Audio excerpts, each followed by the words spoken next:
Saudações cristocêntricas! E aí, meus cordeirinhos, como é que vocês estão? Tudo bem? Afinal, crente pode ou não pode fazer tatuagem? Vem comigo que eu vou te responder essa pergunta. Salve, meus queridos! Meu nome é Caleb Vargas, você está no Crentinho Básico e eu trouxe essa pergunta que não é, ou não deveria ser, uma pergunta polêmica, mas ela é, porque existem muitas diversas opiniões, mas existem duas principais que são as que eu quero trazer aqui hoje a respeito desse tema dentro da igreja. Vamos falar de igreja brasileira, tá? Não sei como é que tá o cenário lá fora, mas dentro da igreja brasileira existe um grupo que diz que sim, pode fazer tatuagem, outro diz que não pode. E daí dentro do grupo que diz que não pode, eles tentam justificar de algumas formas um tanto quanto estranhas. E eu quero trazer aqui uma clareza a respeito disso. E eu também quero mostrar que os que defendem a tatuagem, às vezes defendem a tatuagem usando os argumentos errados. E daí eles perdem credibilidade, não são ouvidos, e seu argumento é facilmente quebrado pelos opositores. Quero trazer aqui para tu que quer fazer tatuagem uma clareza a respeito de se tu deve, se tu pode e se tu precisa fazer, tá bom? E se for fazer, pelo motivo certo, se não for fazer, pelo motivo certo também. Então, primeiro trazendo uma contextualização histórica. A tatuagem ela não é algo de hoje, apesar de ser muito popular nos dias de hoje e muito mal vista, principalmente nos anos 80 e 90, 2000 até o início dos anos 2000, as pessoas até diziam que não conseguiriam pegar emprego se tivessem tatuagem.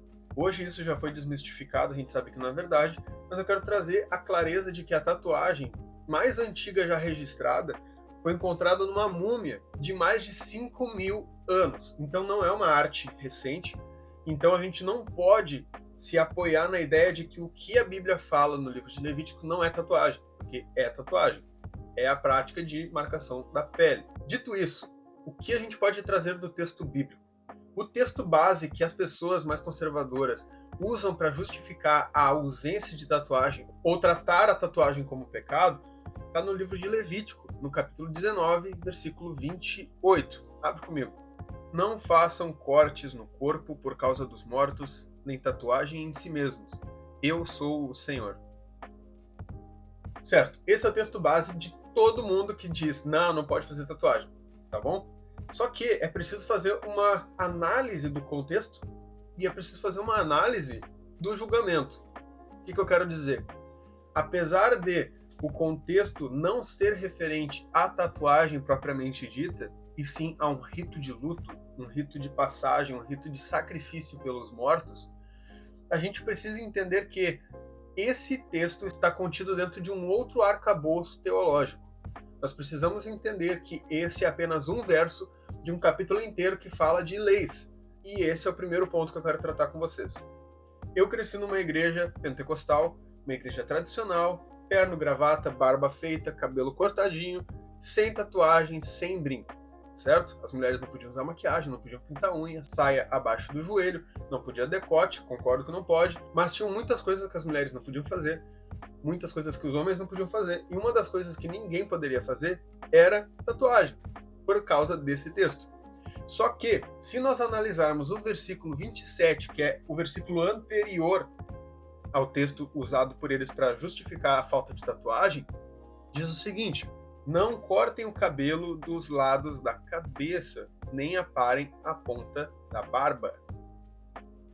Então a gente começa a entrar numa questão conflituosa. Por quê? O verso 28 diz: não fareis marca na pele por causa dos mortos, nem tatuagens sobre o vosso corpo. Ok? Só que o versículo anterior diz que não pode cortar o cabelo da lateral nem cortar as pontas da barba. Todavia, as igrejas pentecostais brasileiras, todas defendem que o homem deve usar cabelo comprido e a barba feita. E aí a gente entra numa contradição. Afinal, o texto já é claro a respeito de que as marcas no corpo são referentes a luto. Para caso você não entenda muito ou não tenha uma clareza a respeito dos ritos dos povos antigos, os cananeus eles tinham o hábito de se mutilar. Um exemplo claro disso está no capítulo 18 do livro de 1 Reis, onde Elias precisa confrontar os 450 profetas de Baal, onde há um desafio em que quem conseguisse fazer cair fogo do céu sobre o altar teria o seu Deus validado pela nação. Elias clamaria ao Deus dos judeus e os profetas de Baal, obviamente, clamariam a Baal. E o texto deixa muito claro que por muito tempo eles gritavam, cantavam, sacrificavam animais, e quando eles perceberam que já não era suficiente aquilo para que Baal mandasse fogo do céu, o texto diz que eles pegaram navalhas e começavam a se cortar, fazer sacrifícios físicos. Todo arrepiado só de pensar nisso. Aqui? Então, começavam a fazer sacrifícios pessoais, a se mutilar, fazer cortes sobre a pele. Isso era um rito daquela região, daqueles povos antigos. Outros ritos citados na Bíblia referente a luto era rasgar as próprias vestes, que no Novo Testamento diz para não fazermos, também jogar cinza sobre a cabeça, vestir vestes de pano de saco, jejum. Então, gente, tudo isso eram formas de se punir ou de manifestar a sua tristeza. Eram formas de manifestação externa do caos que estava acontecendo na parte interior. Por isso que o texto é enfático, falando que não devemos fazer marcas, nem cortes, nem tatuagens, por causa dos mortos. Existe uma versão bíblica, eu vou procurar, que diz que quando de luto, não fazer marcas na sua pele. Entende? Então o texto é muito categórico quando ele se refere a que tipo de rito. Só que o ponto é, se é válido para os dias de hoje esse texto que proíbe a tatuagem pelos mortos, por que não validar o texto que proíbe o corte da barba e o corte da lateral dos cabelos? Sendo que no verso 3 do mesmo capítulo diz o seguinte: respeite cada um de vocês, a sua mãe e seu pai, e guarde os meus sábados. Eu sou o Senhor, o Deus de vocês. Não acha estranho que igrejas que não fazem a guarda do sábado proíbam a tatuagem com base num texto que está contido no livro e no capítulo que defende a guarda do sábado? No próximo capítulo, no capítulo 20, diz que a filha do sacerdote que se entregar à prostituição deve ser queimada publicamente. No mesmo capítulo diz que o homem não deve cortar as pontas da barba e nem a lateral do cabelo. No verso 26 diz que nós não podemos comer alimentos com sangue. Sabe aquela murcilha de sangue, a murcilha preta? Todo mundo gosta, né? Todo mundo não, eu tenho abominação aquilo lá. A carnezinha ao ponto, carne mal passada, com sangue ali, a Bíblia condena isso, meus amados. Então, o que nós podemos tirar desse texto? Você pode pensar que eu estou dizendo para nós suscitarmos a lei da guarda do sábado, suscitarmos a lei da para da barba, suscitarmos a lei do corte de cabelo, suscitarmos também a lei da tatuagem.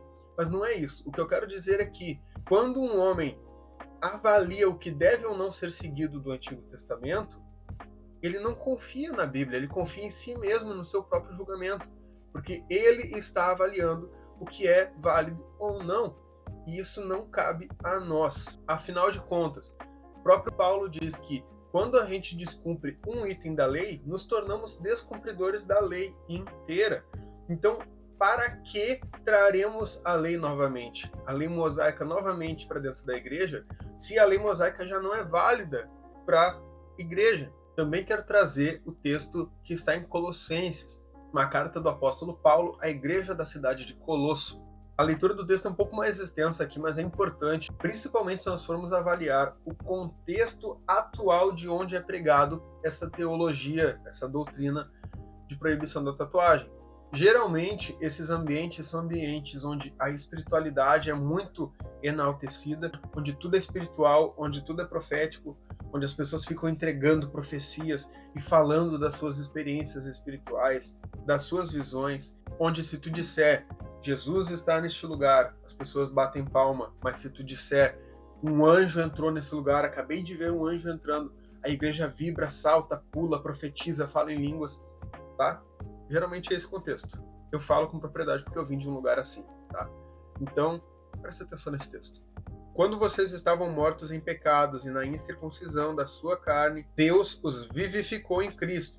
Ele nos perdoou todas as transgressões e cancelou a escrita de dívida, que consistia em ordenanças, e que nos era contrária. Ele a removeu, pregando-a na cruz, e tendo despojado os poderes e as autoridades, fez deles um espetáculo público, triunfando sobre eles na cruz. Essa é a introdução de Paulo ao tema que vai ser citado agora. É importante nós lermos o contexto inteiro para sabermos o que o escritor tinha em mente quando estava justamente trazendo a sua visão. Portanto, não permitam que ninguém os julgue pelo que vocês comem ou bebem, ou com relação a alguma festividade religiosa, ou a celebração das luas novas, ou dos dias de sábado.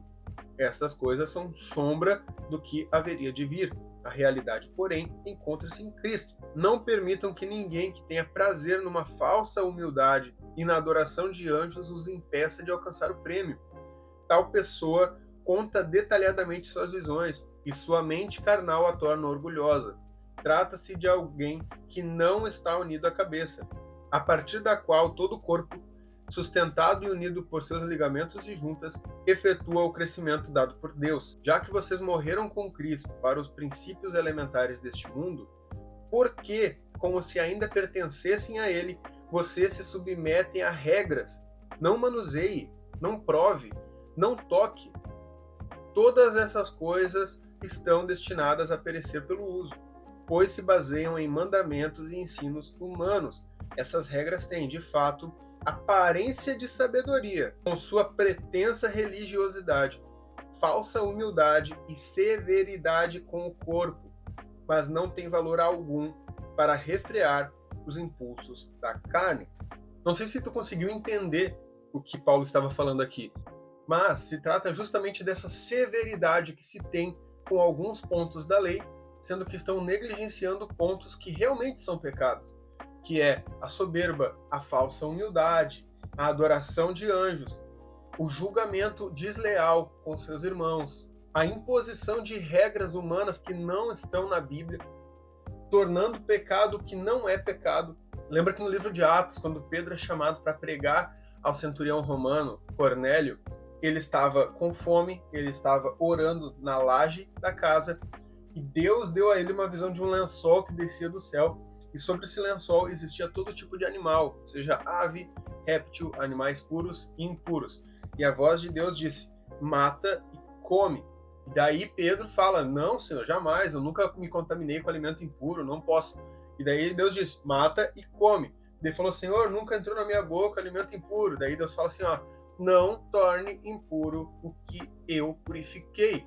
O que isso significa? Significa que, se a Bíblia não diz que é pecado, nós não devemos dizer que é. De igual modo, se a Bíblia diz que é, nós não podemos retroagir e desmentir a Bíblia dizendo que não é. Ou seja, biblicamente é pecado fazer tatuagem? Não. Biblicamente é pecado fazer tatuagem pelos mortos? Esse mandamento consta em um livro que a gente já não usa para retificar a nossa vida. Consta em um livro de regras que nós não usamos para reger a nossa vida. Todavia, o meu conselho é: não faça em luto pela sua avó que faleceu. Ah, meu pai morreu, quero fazer uma tatuagem em homenagem ao meu pai. Eu indico não fazer, porque a Bíblia diz que tatuagem pelos mortos era pecado. Era um rito de luto que eu não indicaria a fazer. Eu não faço, minhas tatuagens nada é relacionado a luto ou a mortos. Nada das minhas tatuagens é relacionado a isso. Eu não faria. Se tu quiser fazer, se acerta com Deus.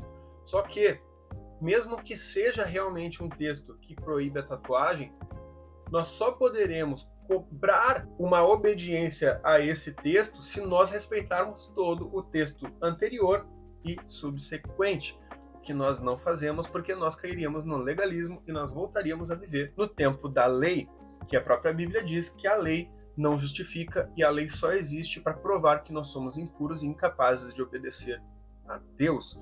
Por isso que a salvação vem pela graça, pelo sacrifício de Cristo, para que nenhum de nós venha a se gabar, como nós vemos em muitos lugares. As pessoas julgando que tal pessoa talvez seja menos santa que ela porque ela tem tatuagem, porque ele tem cabelo comprido, ou porque ela tem cabelo curto, ou porque ela se maquia, ou porque ele é barbudo, sendo que o que determina a nossa salvação é unicamente a eleição de Deus para os salvos. O segundo argumento que muita gente usa para não fazer tatuagem é dizer que está depredando o próprio corpo, fazendo mal para o corpo, que é o templo do Espírito Santo e que deve ser guardado e santificado. Só que eu não vejo essas pessoas pregando contra açúcar, contra gordura saturada, contra salgadinho, contra produtos que têm conservantes industrializados, contra a Coca-Cola. Eles falam que a Coca-Cola não deve ser bebida porque é coisa do diabo, mas não porque faz mal para o corpo. Então percebe que não há coerência no argumento, e não há coerência no argumento justamente porque não é base bíblica, porque é um texto inventado pela cabeça de qualquer pessoa, é uma doutrina de homens, como Paulo condena em Colossenses e diz para que nós não os sigamos, nós não devemos viver sob julgo humano. Então, se tu está numa igreja que te proíbe de comer algumas coisas, te proíbe de beber algumas coisas, te proíbe de fazer algumas coisas, de provar algumas coisas, simplesmente porque acham que é melhor não fazer sem base bíblica, meu querido, zarpa daí, zarpa daí. Da mesma forma, se tu está numa igreja onde ficam cultuando a presença de anjos, onde pregam baseados em experiências espirituais e não na palavra, também não é um lugar saudável para que tu esteja, porque abre muita margem para heresia, muita margem para julgo humano, muita margem para leis carnais, que têm a aparência de piedade, mas na verdade não servem para nada na santificação. Meus queridos, espero que tenha sido útil, espero que tenha trazido clareza. Se tu quer fazer uma tatuagem, faça pelo motivo certo. Minhas tatuagens, elas têm um fim evangelístico. Não te digo que tu só deve fazer tatuagens evangelísticas, mas faça tatuagens que realmente te remetam a algo bom. Não faça tatuagens quando você está irado, quando você está triste, quando você está se sentindo solitário, quando você foi traído, quando você teve uma briga familiar ou quando você fracassou. Não faça tatuagens quando você estiver muito feliz. Nasceu teu filho? Eu quero fazer essa tatuagem, eu quero pegar o teste do pezinho, carimbar, fazer uma tatuagem do pezinho do meu filho. Eu quero muito fazer essa tatuagem. Só que jamais, eu falando Caleb, meu CPF, jamais vou fazer uma tatuagem no momento de luto. Jamais vou pegar, tatuar o rosto do meu avô que faleceu. Porque com relação a isso eu prefiro ter zelo e não fazer o que o texto expressamente se refere, que é tatuagem pelos mortos. Outra coisa, não faça tatuagem por rebeldia. Se tu tá querendo confrontar os teus pais, jovenzinho, ou se tu simplesmente quer provar para tua liderança que tu faz o que tu quer, não faça, porque você está fazendo pelo motivo errado, com o coração errado, e vai causar divisão, tá? É importante lembrar que Paulo dá o conselho de que se comer carne ofende o teu irmão pela consciência fraca dele, ele ainda ressalta, o teu irmão está errado, é a consciência fraca dele. Mas mesmo assim, se for ofender o teu irmão de consciência fraca, melhor não fazer. Deixa a união viver tranquilamente, tá? Então saia do grupo onde a tatuagem é mal vista, vai para um grupo que realmente lê a Bíblia com mais clareza, e lá faça as suas tatuagens pelo motivo certo, daí se acerta com Deus, tá? Mas não faça nada com intenção de gerar divisão, ou de confrontar, ou de afrontar, ou de ofender alguém, tá bom? Esse é o meu conselho, essa é a minha visão. Se tu concorda comigo, me deixa saber. Se tu discorda de mim, me mostra qual o teu argumento. E por favor, né, base bíblica. Nós não vivemos com base em opiniões humanas, nós vivemos com base na opinião da Bíblia. Então, se tu concorda comigo, beleza. Se tu discorda de mim, me traz uma base bíblica e me mostra que eu tô errado, tá bom? Beijão, fiquem com Deus. Saudações cristocêntricas, fiquem com Deus.